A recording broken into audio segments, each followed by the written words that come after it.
Hey everyone, it's Dr. K. So we all aim to, be faster, be stronger, move well, live longer, spend time with our family.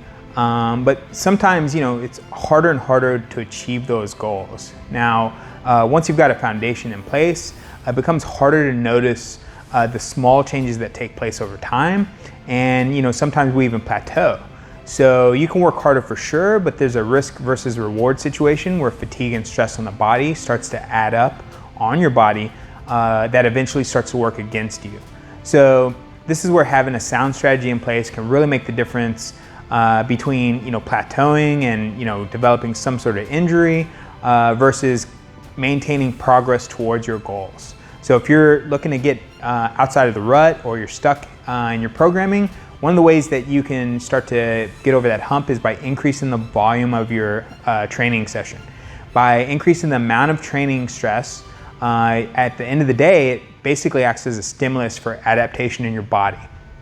So this is things like adding a few minutes to each session or bumping up your total training time across your workouts for the week, or even doing one extra set for each exercise within your training programming. So the idea is we're looking for ways to add on to the total volume of your conditioning. The second way we can increase your training is by increasing the intensity of the work. So if we're thinking about like a cardiovascular component, you can look at increasing your heart rate towards your max heart rate. And so if you want a deeper dive on max heart rate, you can always look at some of the old posts we've done. But just to get an idea of how to calculate that, you basically are going to take 220 and you're going to subtract your age, and that's how you find your max heart rate. So by working closer to that max heart rate, closer to that intensity, you're going to basically work at a higher intensity, which is a harder demand on your body. But an often overlooked component is basically just decreasing your rest interval in between your sets and your supersets.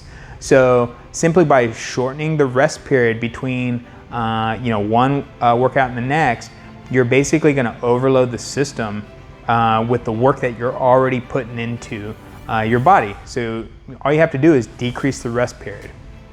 And last but not least, another way to increase your progress and get over the hump is by increasing the frequency of your workouts. So by adding in more training days, you're going to increase the volume for your training per week. But by increasing your frequency, you're also going to increase your total volume and your intensity.